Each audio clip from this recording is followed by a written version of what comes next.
Salut Ophélie, tu vas bien? Bien et toi? Ouais, ça va. Écoute, je te présente mon Rock Rider XC 500 VTT Cross Country en aluminium. Franchement, il est sympa. En plus d'avoir un look assez flashy, il a un comportement, je trouve, sur le terrain qui est assez agréable, surtout pour un VTT en alu, assez rigide, donc assez réactif. Alors j'avais envie de faire quelques petites modifications sur ce vélo. J'ai rajouté, tu vois ici mes poignées Spear Grips par exemple. Mais il y a un petit défaut, je trouve, c'est la poignée ici rotative pour bloquer la fourche. Et ça me dérange un peu. Est-ce que tu as une solution à me proposer? Ben, il y a un autre système de fixation. Donc, il y a les poignées tournantes comme celle-là qui ne sont pas les plus répandues. Sinon, il y a les manettes avec un bouton poussoir, un peu comme les leviers de vitesse. Où il te suffit de. Il y a deux options, on et off, bloqué ou ouvert. Tu appelles ça comment? Un one lock, un pop lock? Je crois que chez RockShox, ça s'appelle un one lock. Ok. Qu'est-ce que tu penses de ce système combo lock chez Between? Ben, ça permet de bloquer sur les vélos qui ont un amortisseur, de bloquer les deux suspensions.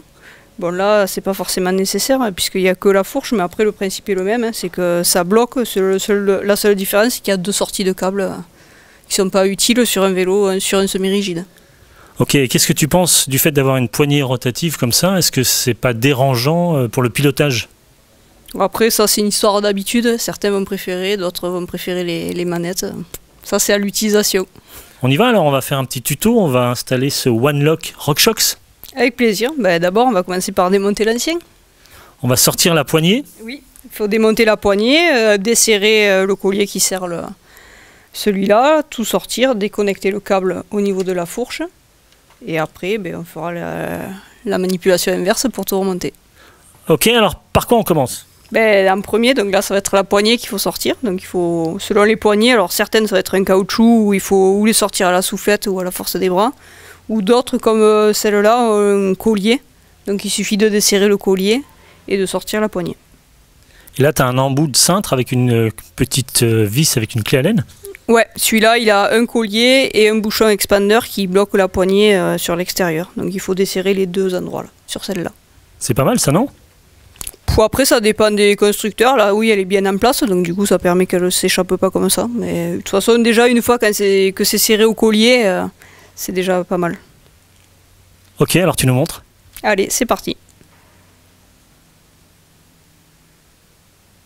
Donc tu dévisses dans le sens inverse des aiguilles d'une montre. Exactement.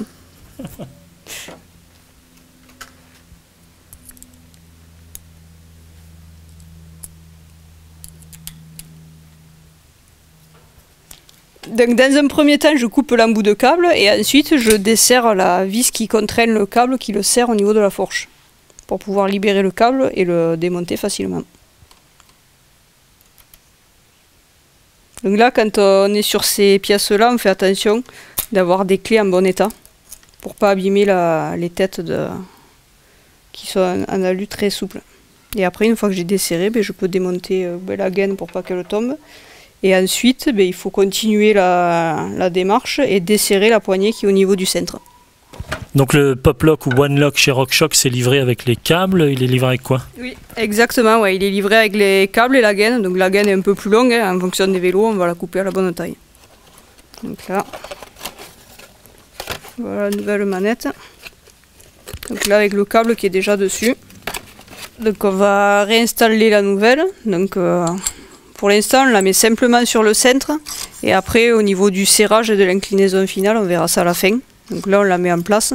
Ça va dépendre un peu de la morphologie des mains, de la taille des mains et comment on aime l'avoir.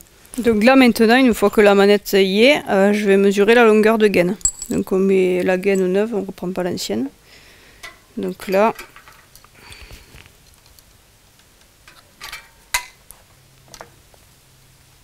Donc elle est volontairement trop longue quand même, parce qu'on ne mettra jamais toute la longueur. Et après, alors il faut faire en sorte voilà, que la boucle soit pas ni trop grande pour que ce soit moche, ni trop courte pour que ça tire dessus. Donc il faut faire un galbe. Voilà.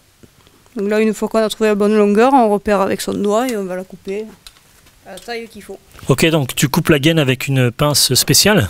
Oui, une pince pour couper la gaine qui permet de moins forcer et qui coupe nettement. Voilà. Donc là maintenant, comme on a repéré la longueur, il n'y a plus qu'à couper. Voilà. Donc là on a la longueur.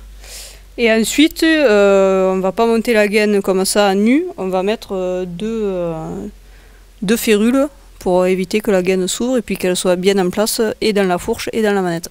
Donc là du coup maintenant je remets la gaine sur le câble et après il me restera plus qu'à connecter le câble au niveau de la fourche. Hop.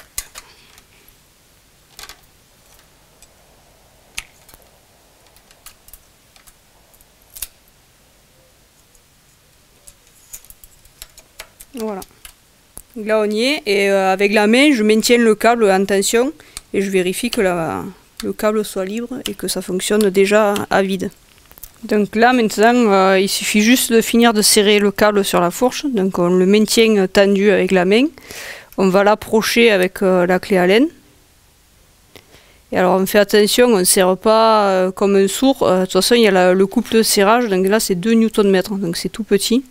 Donc là on l'approche et on finit, on contrôle avec la clé dynamométrique. Ok, alors quand tu fixes le câble sur le blocage ici au niveau de la fourche, tu dois mettre le levier dans quelle position? Il faut qu'il soit au niveau neutre, donc il ne faut pas qu'il y ait aucune des manettes enclenchées. Donc si par exemple là, je la mets à ce niveau-là, le câble sera en tension, donc ça verrouillera déjà la fourche, donc ça forcera tout le réglage. Donc il faut vraiment que les deux manettes soient, là sur le coup, sur ce modèle, soient parallèles.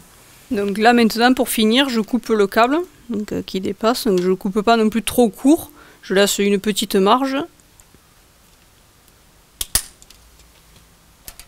Et ensuite, je viens mettre l'embout de câble pour éviter que le câble s'effiloche.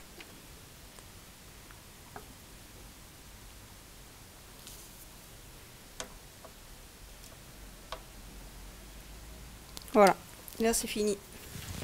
Donc là maintenant, il ne reste plus qu'à remonter la poignée. Et donc là, hop, on va pas plus loin que le centre. Et il faut la resserrer. Donc là, c'est pareil, c'est du petit couple de serrage. Ce sont des petites vis.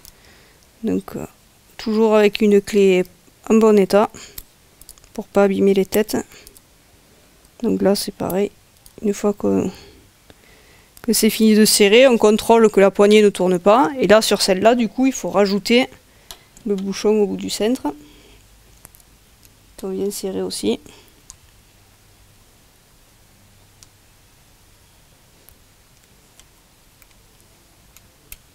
Hop. Donc là, il n'y a pas d'incidence si on serre trop fort parce que le centre est en alu et c'est un expander, donc il suffit qu'il ne sorte pas et voilà. Et après, une fois qu'on est là, on peut vérifier si la manette qu'on vient de monter ne nous gêne pas, savoir au niveau de la praticité, au niveau du pouce, de l'accessibilité. Donc ça, c'est un peu des réglages personnels en fonction de comment on roule ou la grandeur des mains. Donc maintenant, on vérifie que le Pop-Lock, One-Lock, RockShox fonctionne parfaitement? Exactement. Donc après, là, maintenant, une fois qu'on a tout monté, on vérifie qu'il fasse bien son effet. Donc dans un premier temps, on vérifie déjà si la fourche n'est pas bloquée. Donc là, on voit que la fourche est libre et quand on actionne la manette, voilà. La fourche est bloquée, donc ça fait son effet. On peut faire 2 fois si on n'est pas sûr, mais il n'y a pas de raison. Voilà. Ok, une fois qu'on a fini le montage du Pop-Lock, One-Lock, manette, RockShox, est-ce qu'on peut vérifier un peu la pression de la fourche? Oui, ça peut être l'occasion. Donc après, pour ça, il faut avoir une pompe haute pression quand même. Et si on a un doute sur la pression à mettre, sur toutes les fourches RockShox, il y a un tableau à l'intérieur des fourreaux qui indique la pression à mettre en fonction de son poids. Ok, on peut faire un réglage de sag avec la petite bague là sur le côté? Oui, aussi, le joint peut permettre de voir où on en est au niveau d'enfoncement de la fourche. Et si on voit que constamment il est toujours en eau, c'est qu'il manque de l'air dans la fourche pour la pratique qu'on a. Ok, la pratique VTT cross-country comme celui-là, on fait quoi? On bloque la fourche dans les montées pour éviter quoi? Oui, on peut la bloquer dans les montées ou si jamais on a un transfert sur du chemin très roulant ou du goudron pour éviter d'avoir de la déperdition d'énergie et être un petit peu plus rentable. Et efficace. Plus rentable, plus efficace, pour que toute l'énergie musculaire soit transmise au vélo et pas absorbée par un phénomène de pompage ici de la fourche à l'avant? Oui, c'est ça, ouais, pour rigidifier l'ensemble. Ok, merci Ophélie pour ce tuto sympa, Pop-Lock, One-Lock, manette génialissime, RockShox. Est-ce que tu as un site internet? Oui, c'est toujours le même? Oui, c'est exactement, c'est toujours le même, donc c'est velophélie.com. Où dessus, vous pouvez trouver mes coordonnées pour me contacter et mes lieux où j'exerce et tout ce qui s'ensuit. Parce que tu tournes toujours avec ton camion dans toute la France? Non, pas dans toute la France. On va se limiter quand même grossièrement à Hérault, Gare et Lozère. Ok, c'est top. Et en plus, Ophélie peut venir chez vous pour faire une réparation, un réglage? Oui, je fais ça aussi. Donc, je suis toutes les semaines en point fixe dans des villages, mais après, souvent, je concilie mon déplacement avec du domicile. Ok, alors le mercredi matin, tu es à Saint-Mathieu-de-Tréviers. Oui. Et le mercredi après-midi, tu es chez moi ici pour faire des tutos. Ça m'arrive, oui. Ok, génial. Je te remercie en tout cas. On se voit au Roc d'Azur? Oui, c'est ça, cette année, oui. Tu m'as un peu motivé à venir aussi, donc ouais, on se retrouvera au Roc d'Azur. Ok, on va avoir tous les deux les cartes de presse journaliste cycle. On verra comment ça se porte, ouais. Ok, génial. Je te remercie. Tu as une adresse email si les gens veulent te poser des questions, les passionnés sur les tutos, les réglages? Oui, donc c'est velophélie@yahoo.com. Génial. Et la mienne, vous la connaissez maintenant, c'est maximilien@clubvtt.com. Merci Ophélie et à très bientôt pour de nouveaux tutos. La semaine prochaine, on va parler de... La semaine prochaine ou la semaine d'après, on verra. On va parler de jeux de direction. Oui, on regardera au niveau du jeu de direction comment ça se démonte, l'entretien qu'il y a à y faire, et voir aussi un peu les risques qu'il peut y avoir, entre guillemets, ce qu'il faut faire attention quand on démonte ou quand on remonte. Ok, merci beaucoup. À très bientôt dans une prochaine vidéo. Salut. Salut, à bientôt. Merci à tous. À bientôt.